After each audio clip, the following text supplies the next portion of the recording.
Shalom, salam sejahtera bagi kita sekalian. Sebuah berita yang cukup menyedihkan datang dari daerah Sidrap, Sulawesi Selatan yang terjadi awal Mei tahun ini, di mana seorang ibu terkena sabetan benda tajam dari anaknya sendiri. Mengapa hal ini terjadi? Ternyata sang ibu itu berusaha untuk melerai kedua anaknya yang sedang terlibat dalam pertengkaran.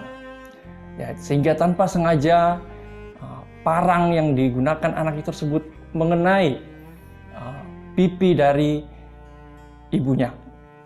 Saat ini ibunya harus mendapatkan perawatan di rumah sakit dan anaknya sudah ditahan pihak berwajib. Di sini kita melihat bagaimana sikap seorang ibu yang senantiasa berusaha untuk memberikan yang terbaik bagi keluarganya. Dia mencoba mendamaikan keluarganya meskipun dia harus mengorbankan sesuatu. Mari kita membaca dalam Amsal 31 ayat 26 sampai 28, kita belajar bagaimana kehidupan seorang ibu yang berkenan di mata Tuhan.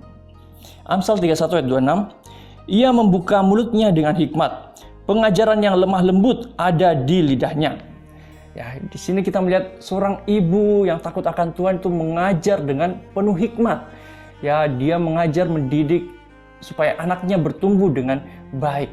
Sejak anaknya tidak bisa melakukan apa-apa, ibu selalu mendampingi, menjaga jangan sampai terkena hal-hal yang berbahaya. Pengajarannya lemah lembut. Maksudnya adalah dia mengajar dengan penuh kasih. Dengan memahami bagaimana anaknya masih sering salah, masih ada kekurangan. Dan dia tetap setia dengan penuh kasih mengajar dengan pelan-pelan. Walaupun ada teguran-teguran atau ada nasihat-nasihat bagi anaknya, namun dia tetap dapat menjadi sahabat bagi anak-anaknya, dapat merangkul anak-anaknya, mendengarkan keluh kesah anak-anaknya. Disinilah kita melihat bagaimana seorang ibu dapat mengajar dengan hikmat dan kelemah lembutan. Selanjutnya adalah ayat 27. Ia mengawasi segala perbuatan rumah tangganya, makanan kemalasan tidak dimakannya. Seorang ibu dia bagaimana berusaha mengatur rumah tangganya, mempersiapkan apa yang dibutuhkan. Misalnya pada saat mulai hari dia akan bangun lebih awal untuk mempersiapkan bekal bagi anak-anaknya ataupun hal-hal yang dibutuhkan. Dan juga mungkin pada larut malam dia juga membereskan hal-hal yang mungkin masih tercecer. Di sini kita melihat seorang ibu berkorban dalam tenaga untuk mengatur rumah tangganya. Di samping itu dia juga selain secara fisik, namun dia juga melihat jika ada pertengkaran atau perselisihan antara anggota keluarga, dia menjadi pendamai antara anak dengan saudaranya atau anak dengan ayahnya. Dia akan berusaha mendamaikan keduanya.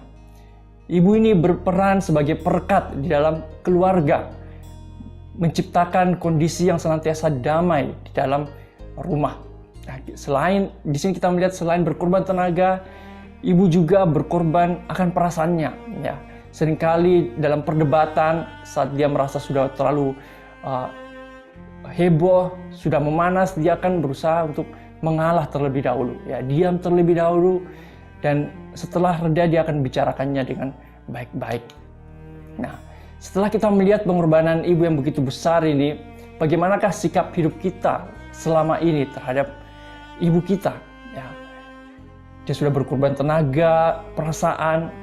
Apakah kita hormat dan patuh kepadanya? Seringkali justru kita mendukakan hatinya, mengecewakan, melukai hatinya. Marilah saudara-saudara sekalian, saat ini kita sadari, di saat kita melukai, mengecewakan dia, kita justru menambah beban tekanan kehidupan kepadanya. Di tengah-tengah begitu besar tanggungan atau hal-hal yang dia atur dalam rumah tangga, kita menambahkan lagi beban dalam kehidupannya. Oleh sebab itu, janganlah kita memberontak terhadap ibu kita, namun senantiasa kita mau membalas kebaikannya dengan tidak menyakiti, tidak melukai. Justru kita akan melakukan kebaikan, balik berbuat kebaikan kepada ibu kita. Nah, selanjutnya, apa yang akan didapatkan oleh ibu yang mengatur rumah tangganya dengan baik? Saya akan baca ayat 28. Anak-anaknya bangun dan menyebutnya berbahagia, pula suaminya memuji dia. Ya, seorang ibu yang bertanggung jawab, dia akan merasakan kebahagiaan dari pertumbuhan anak-anak yang jadi orang-orang yang berhasil karena mendapatkan perkembangan yang cukup baik secara fisik maupun secara karakter dan pengetahuan.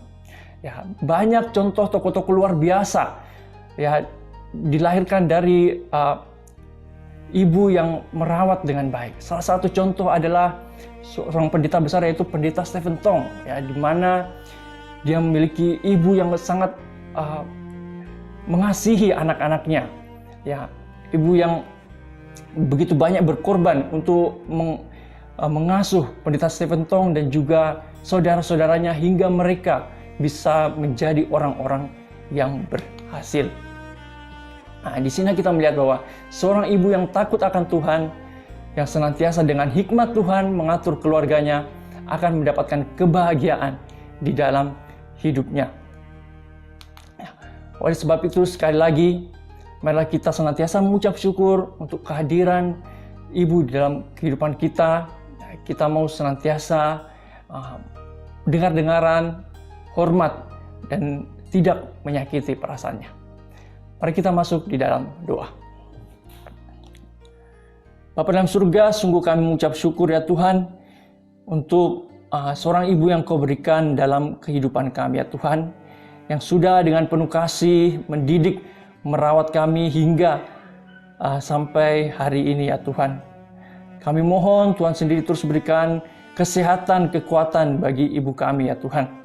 Kami berdoa Tuhan juga mampukan kami sebagai anak, sebagai anggota keluarga untuk dapat senantiasa memberikan sukacita bagi ibu kami, tidak mendukakan hatinya, namun menjadi orang yang taat, orang yang menyenangkan hati ibu kami ya Tuhan. Dan kami berdoa juga Tuhan untuk setiap ibu di dalam keluarga anak-anak-Mu ya Tuhan. Biarlah Tuhan berikan hikmat, hati yang takut akan Tuhan, sehingga dia dapat betul menjadi ibu yang dapat mengatur rumah tangga, menjadi teladan bagi anak-anaknya Tuhan.